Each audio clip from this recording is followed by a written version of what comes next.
Allah Subhanahu wa taala, kita akan buka pembukaan kita untuk masalah neraka ini, memerintahkan kita untuk berlindung dari api neraka. Baik dengan perbuatan, dengan ucapan, dengan sikap, ya. Di dalam Al-Quran surat Tahrim ayat 6 Allah berfirman, A'udzubillahi minasyaitonir rajim, Ya ayyuhalladzina amanu qu anfusakum wa ahlikum nara wa quduhan nasu wal hijarah 'alaiha malaikatun giladun shidadun la ya'sunallaha ma amara wa yaf'aluna ma yu'marun. Hai orang-orang yang beriman. Berarti orang selain beriman mungkin tidak tersentuh dengan ayat ini. Karena Allah memang mengajak orang yang sudah yakin tentang keberadaan Allah. Selamatkan dirimu, selamatkan keluargamu, istri, anak, ya, suami, orang tua, siapa saja, kerabatmu, orang-orang terdekatmu dari api neraka. Kenapa ya Allah kami harus selamatkan dari api neraka? Memang ada apa dengan neraka? Allah bilang yang bahan bakarnya dari manusia dan batu. Kenapa manusia dan batu? Apa sebabnya di sini? Kenapa Allah sebutkan ini teman-teman? Selain memang Allah jadikan mereka sebagai pembakar atau batu bakarnya ya, atau kayu bakarnya api neraka. Kalau batu, kalau dibakar teman-teman sekalian, dia akan menyimpan panas itu. Sampai beberapa hari pun bisa menyimpan panas. Dan dia sangat efektif untuk digunakan, batu panas. Dan batu ini elemen yang bisa menyatu dengan udara. Kalau udaranya dingin dia akan dingin, kalau panas ya panas.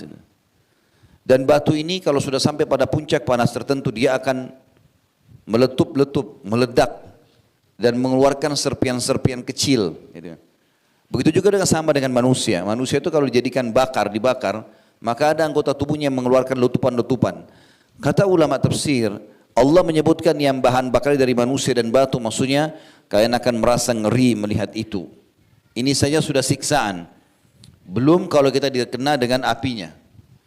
Allah mengatakan ditambah lagi penjaga-penjaganya. Malaikat-malaikat yang kasar, keras, tidak durhaka kepada Allah apa yang diperintahkan, dan selalu patuh dan melaksanakan apa yang dititahkan. Makna di sini kata ulama tafsir, kasar dan keras adalah tidak ada negosiasi. Allah bilang potong-potong, Allah bilang bakar-bakar, tidak ada lagi negosiasi sama para malaikat ini. Ini ayat menjelaskan tentang bahayanya api neraka. Di dalam ayat lain juga Allah Subhanahu wa taala mengingatkan kepada kita dalam surah Al-Furqan ayat 65 sampai 66. A'udzu billahi minasyaitonir rajim walladzina yaqulun rabbana shrif 'anna 'adzab jahannam inna 'adzabaha kana garama innaha sa'at mustaqarra wa muqama.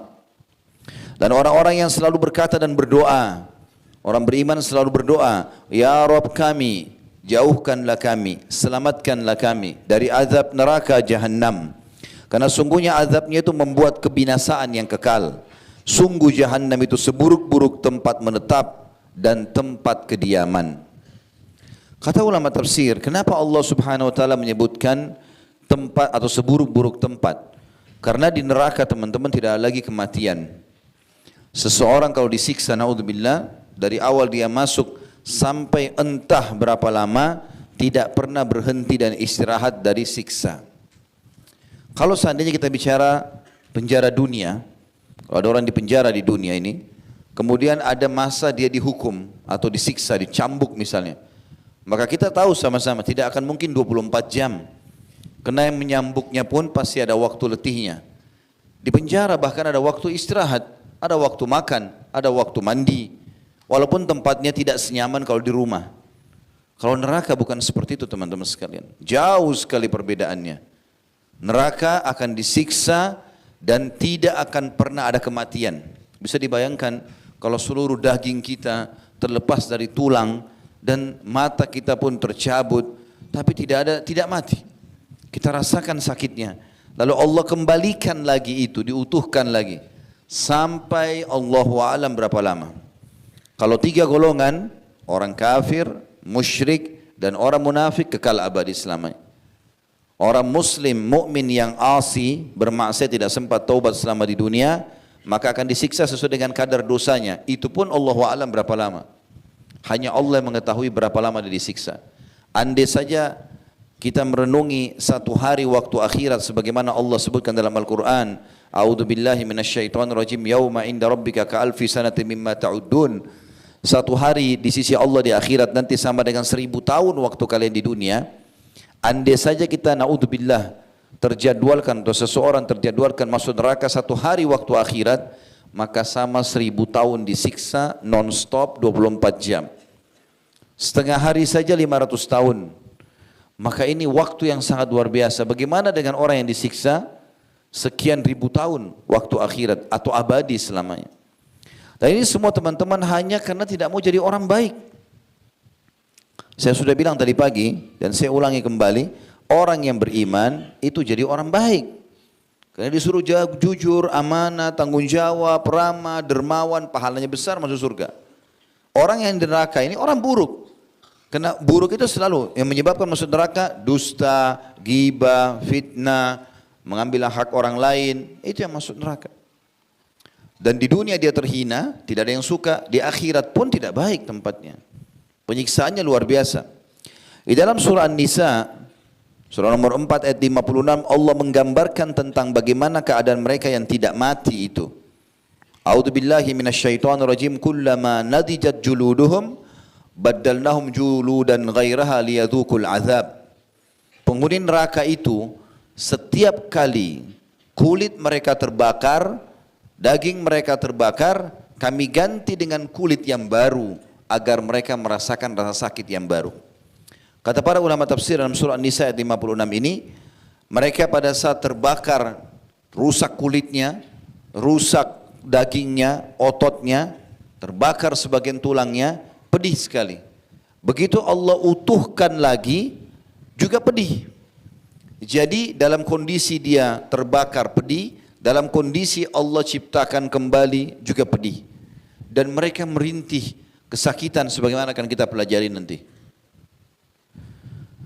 Juga disebutkan teman-teman sekalian dalam hadis yang sahih dari Abdullah bin Mas'ud radhiyallahu anhu, beliau berkata, Nabi SAW selalu mengajarkan kami doa ini, sebagaimana mengajarkan kepada kami surah dari Al-Quran, dan dianjurkan sekali untuk dibaca sebelum salam dalam solat. Allahumma inni a'udzubika min azabi jahannam. Yang paling pertama, ya Allah lindungilah kami dari siksa neraka jahannam. Wa a'udzubika min azabil qabr, dan jauhkanlah kami dari siksa kubur. Wa a'udzubika min fitnatil masihid dajjal, dan selamatkanlah kami dari fitnahnya masihid dajjal. Wa a'udzubika min fitnatil mahya wal mamat, dan aku berlindung kepadamu dari fitnah kehidupan dan fitnah kematian. Ini disebutkan oleh Imam Muslim di jilid 5 halaman 89. Juga disebutkan dalam riwayat yang lain, Nabi SAW paling banyak membaca doa, Rabbana atina fid dunya hasanah wa fil akhirati hasanatan wa qina adzabannar. Ya Allah, berikanlah kami seluruh kebaikan dunia, berikanlah kami seluruh kebaikan akhirat, dan selamatkan kami dari api neraka. Hadis ini riwayat Bukhari di jilid 18 halaman 187. Nabi SAW di awal bab kita ini atau bahasan kita teman-teman sekalian memerintahkan kita berlindung, di antaranya sabda beliau dari Abu Hurairah radhiyallahu anhu, Nabi SAW bersabda, mastajara abdun minan nari sab'a marrat illa qalatin nar ya Rabbi inna abdaka fulan istajara minni fa'ajirhu. ولا سأل عبد الجنة 7 مرات إلا قالت الجنة يا ربي إن عبدك فلانا سألني فأدخله الجنة. Tidaklah seorang hamba memohon perlindungan kepada Allah dari api neraka dalam sehari sebanyak 7 kali. Dia mengatakan, ya Allah selamatkan aku dari api neraka, ya Allah selamatkan aku dari api neraka 7 kali. Kecuali neraka akan merespon dan berkata, ya Allah, wahai Rabb, hambamu fulan meminta perlindungan dariku, maka lindungilah ia. Dan tidak ada seorang hamba pun yang memohon agar dimasukkan ke dalam surga 7 kali dalam sehari, melainkan surga akan berkata, wahai Rabb, hambamu fulan telah memintaku, maka masukkanlah ia ke dalamku. Hadis ini sahih diriwayatkan oleh Al-Mundhiri dalam kitab At-Targhib At-Tarhib di jilid 6 halaman 229, dan ini sahih sesuai dengan syarat Bukhari Muslim. Itu yang pertama, masalah Allah dan Rasulnya memerintahkan kita untuk berlindung dari api neraka. Allah Subhanahu wa ta'ala mengancamkan dalam banyak ayat teman-teman tentang bahayanya neraka ini, dan setiap muslim harus merenungi dan mentadabburi ayat-ayat ini. Di antaranya adalah surah Al-Ahzab ayat 66, Allah berfirman, A'udzu billahi minasyaitonir rajim, yauma tuqallabu wujuhum fin nari yaquluna ya laitana ata'na Allah wa ata'na ar-rasula. Pada hari kiamat nanti, ketika wajah mereka dipanggang, dibolak-balikkan di dalam api neraka, maka mereka sambil menyesal berkata, wahai kiranya dulu kami taat kepada Allah, kami taat kepada Rasul. Tapi penyesalan sudah tidak ada gunanya lagi pada saat itu. Tidak bermanfaat lagi. Juga dalam surah Qamar, Al-Qamar ayat 48 Allah berfirman, A'udzu billahi minasyaitonir rajim, yauma yushabuna fin nari ala wujuhihim dzuqu massa saqar. Pada hari kiamat nanti mereka akan diseret di atas wajah mereka ke dalam neraka dan dikatakan kepada mereka, rasakanlah sentuhan api neraka ini. Adi bin Hatim radhiyallahu anhu meriwayatkan dari Nabi alaihi salatu wassalam, beliau bersabda, ittaqun nar walau bisyikki tamrah wa man lam yajid fa bi kalimatin thayyibah. Jauhkan, selamatkan, takutlah kalian dari api neraka itu, kata Nabi SAW, walaupun hanya dengan menyedekahkan separuh kurma. Barang siapa yang tidak menemukan pun tidak sanggup, maka dengan kalimat-kalimat yang baik. Hadis riwayat Bukhari Muslim. Jadi saking beratnya neraka itu, sampai Nabi SAW suruh kita selamatkan dirimu, selamatkan. Kalau kau hanya punya satu butir kurma, maka bagi dua, sedekahkan setengahnya dengan niat selamat dari api neraka. Sampai Abdullah bin Umar radhiyallahu anhu itu setiap hari harus bersedekah dan berharap Allah selamatkan dari api neraka, walaupun beliau bersedekah hanya dengan sebutir bawang. Mereka sibuk dengan itu, menjauhkan diri dari api neraka. Juga Abu Hurairah meriwayatkan radhiyallahu anhu, saat turun firman Allah Subhanahu wa taala dalam surah Asy-Syu'ara ayat 214, A'udzu billahi minasyaitonir rajim wa anzir ashiratakal aqrabin. Hai Muhammad, peringatkan kerabat-kerabat terdekatmu tentang bahayanya neraka itu. Maka Rasulullah SAW berdiri lalu berseru di hadapan Quraisy, baik umum maupun khusus. Dia bersabda, wahai Bani Ka'ab bin Lu'ay. Ini masuk suku Quraisy yang merupakan ada hubungan kekerabatan dengan Nabi SAW. Selamatkan diri kalian dari api neraka. Wahai Bani Murrah bin Ka'ab, selamatkan diri kalian dari api neraka. Wahai Bani Abdul Muttalib, selamatkan diri kalian dari api neraka. Wahai Fatimah binti Muhammad, selamatkan dirimu dari api neraka. Sesungguhnya aku tidak memiliki sesuatu apapun untuk kalian yang bisa membebaskan kalian dari murka Allah. Hadis ini diriwayatkan Imam Bukhari Muslim. Artinya teman-teman sekalian, Nabi SAW mengingatkan umatnya, mengingatkan kerabatnya, mengingatkan sukunya, mengingatkan orang tercinta dalam hidupnya dari kalangan anak-anaknya, yaitu Fatimah radhiyallahu anha, agar selamatkan diri dari neraka, berbuat, beramal. Banyak orang juga kadang-kadang menghayal, menganggap dia adalah orang yang sudah mencintai Nabi SAW, sudah cukup, enggak usah beramal. Enggak, dia harus beramal. Nabi ingatkan, Fatimah saya sangat dicintai Nabi SAW, beliau mengatakan, hai Fatimah, beramal, karena aku selamatkan ibu dari api neraka, karena aku tidak bisa membantumu apa-apa. Kecuali kalau kau punya amal, baru aku bisa meminta kepada Allah, dijadikan untuk penyebab kamu masuk ke dalam surga. Juga dalam hadis Bukhari yang lain, Abu Hurairah meriwayatkan, Nabi SAW bersabda, perumpamaan aku dan kalian adalah seperti seseorang yang menyulut api, buat api unggun. Lalu belalang dan kupu-kupu masuk ke dalamnya dan ia berusaha menghalaunya, tetapi ada saja yang lolos. Maka aku menghalangi kalian dari api neraka, tapi kalian ada juga yang lolos dari tanganku. Hadis ini riwayat Bukhari Muslim. Artinya Nabi SAW sudah ingatkan, sholatlah, ini keutamaannya, puasalah, ini keutamaannya, baktilah sama orang tua, ini keutamaannya, semua sudah disebutkan. Kalau kalian buat itu akan masuk surga. Surga itu begini dayang-dayangnya, begini pelayannya, begini istananya, begini sungainya, begini pohonnya, begini makanannya, segala macam. Tapi saya sudah ingatkan juga, kata Nabi SAW, jangan buat ini, jangan buat itu. Maksudnya keburukan, riba, zina, bohong, menipu, gunjing, fitnah, jangan buat. Dosanya ini loh, ancamannya ini, nanti masuk neraka. Neraka itu bahan bakarnya manusia, apinya panas. Nanti kita dengarkan bagaimana makanannya, bagaimana minumannya, sesuatu yang bertolak belakang sekali dengan surga. Maka Nabi SAW mengatakan sayangnya masih ada di antara kalian yang lolos dari tanganku. Udah diingatkan gak mau dengar. Ada orang subhanallah dinasihati, akhi, ukhti jangan, ini haram, bahaya, gak mau tahu. Gak usah, urus dirimu sendiri. Subhanallah, seakan-akan dia membiarkan dirinya masuk api neraka. Kalau ada seseorang teman-teman menyampaikan kepada kita nasihat, dan kita lihat itu nasihat yang benar, walaupun dari orang yang lebih muda dari kita, dengarkan. Ambil pelajaran dari situ. Bisa saja Allah subhanahu wa ta'ala yang menjadikan nasihat itu sampai dari lisannya. Dari mana kita mengetahui masalah itu? Selama itu benar. Juga di dalam hadis yang lain, hadis riwayat Bukhari, Muslim juga, hadis riwayat Muslim dan Tirmidzi.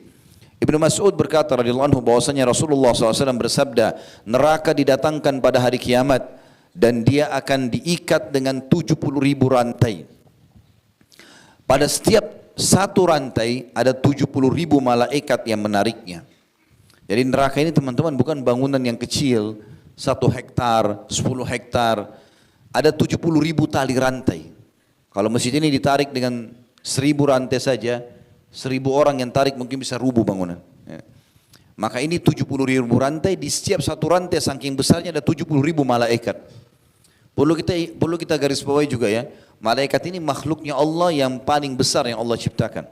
Walaupun mereka beragam lagi.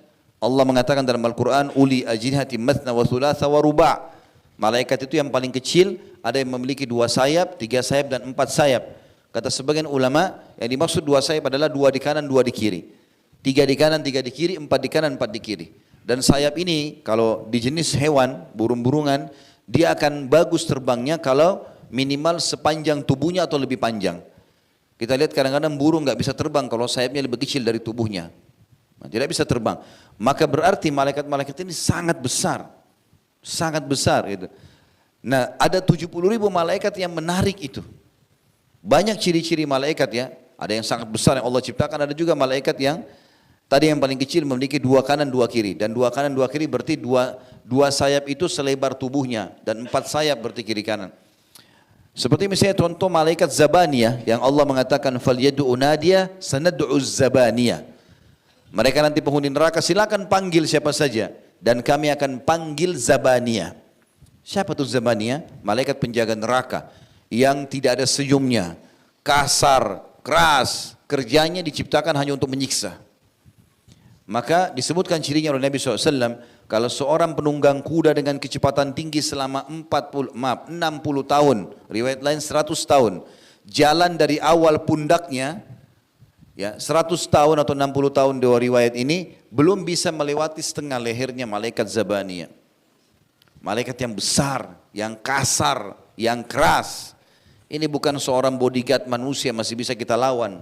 Tidak bisa sama sekali dilawan.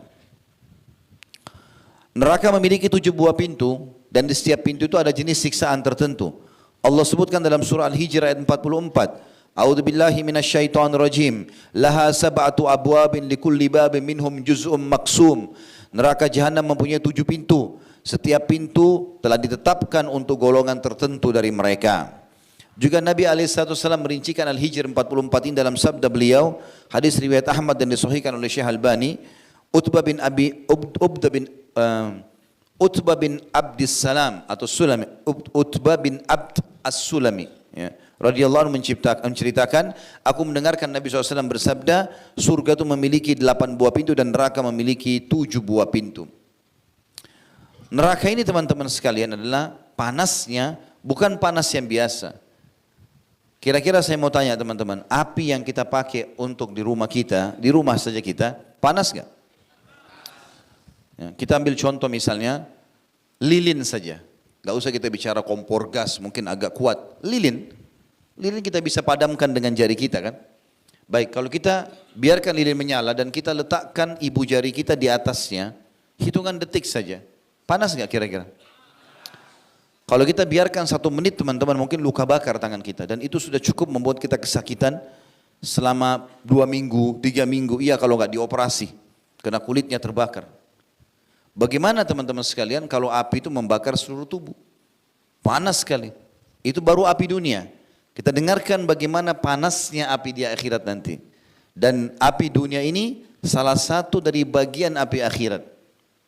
Allah berfirman dalam surah Al-Baqarah ayat 24, A'udzu billahi minasyaitonir rajim. Fa in lam taf'alu wa lan taf'alu fattaqun nar allati waquduha an-nas wal hijarah uiddat lil kafirin. Jika kalian tidak mampu melakukannya, dan pasti kalian tidak akan mampu, ya. Kalau misalnya orang-orang kafir, mereka tidak mau memang beriman, maka tidak akan pernah ada jalan menurut mereka. Maka takutlah kalian kepada api neraka yang bahan bakarnya manusia dan batu, yang disediakan untuk orang-orang kafir. Disebutkan dalam sebuah hadis yang merincikan masalah ini adalah sabda Nabi SAW yang mulia dalam hadis Bukhari Muslim, Narukum hadhihi allati yukidu banu Adam juz'un wahidun min sab'ina juz'an min nari jahannam. Ketahuilah kata Nabi SAW, api yang kalian pakai, yang dinyalakan oleh anak Adam itu hanya bagian 1 dari 70 bagian panasnya api neraka. Qalu wallahi in kanat lakafiyah.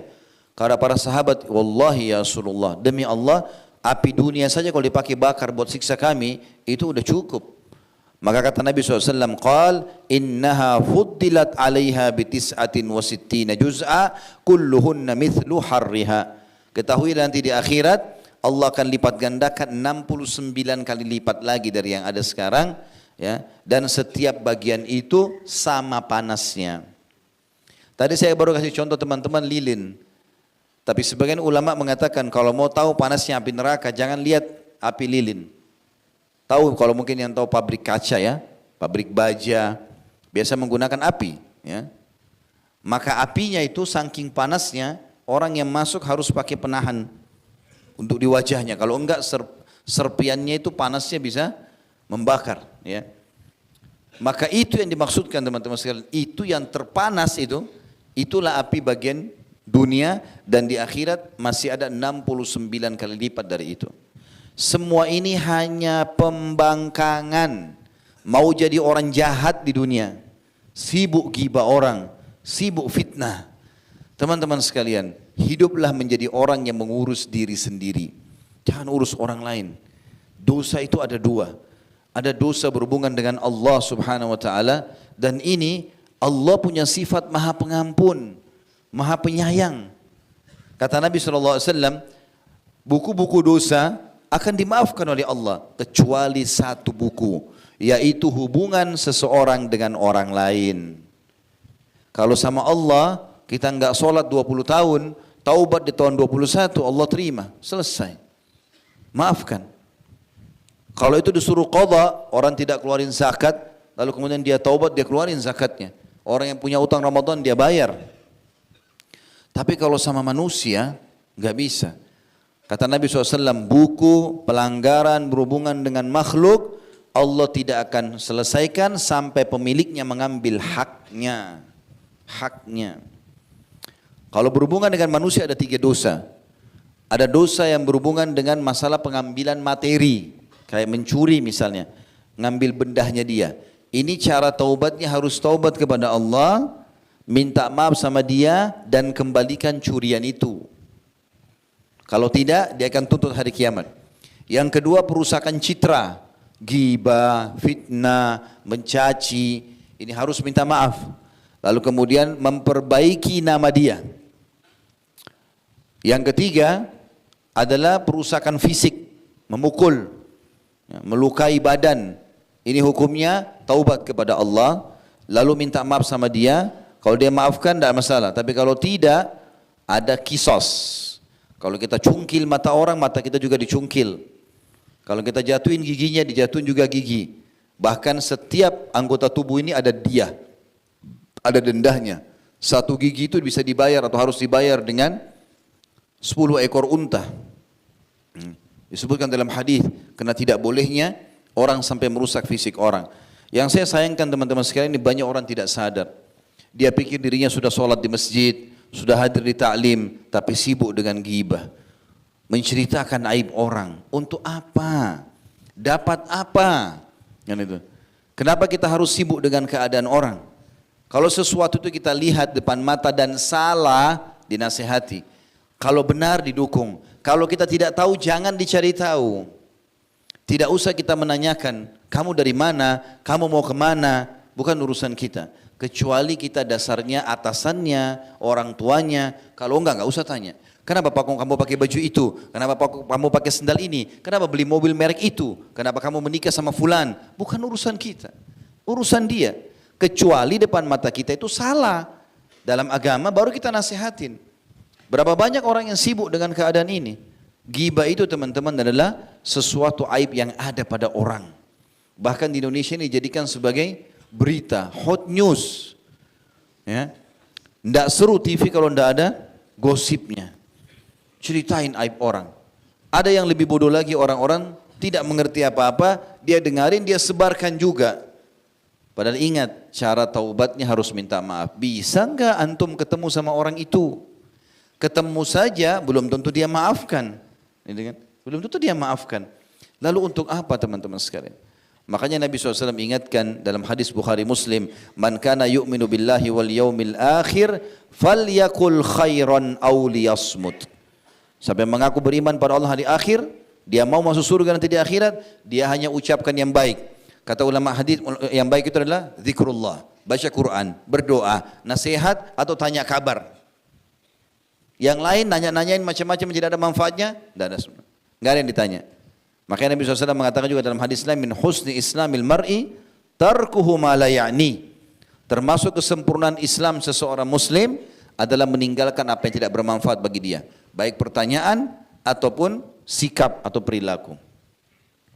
Di dalam hadis yang lain dari Abu Hurairah radhiyallahu anhu bahwasanya Nabi SAW bersabda, ketika Allah menciptakan surga, dia mengutus Jibril kepada surga lalu berfirman, lihatlah padanya dan apa yang aku sediakan bagi penghuninya. Lalu Jibril mendatangi dan melihatnya, berikut apa yang disediakan oleh Allah untuknya. Lalu kemudian ia kembali kepadanya dan mengatakan, demi keperkasaanmu tidak ada seorang pun dari hambamu mendengarnya saja, mendengar surga, kecuali pasti dia akan berusaha masuk ke dalamnya. Kemudian Allah memerintahkan supaya surga dikelilingi dengan hal-hal yang tidak disenangi. Bangun sholat malam, ya tidak boleh ini, tidak boleh itu.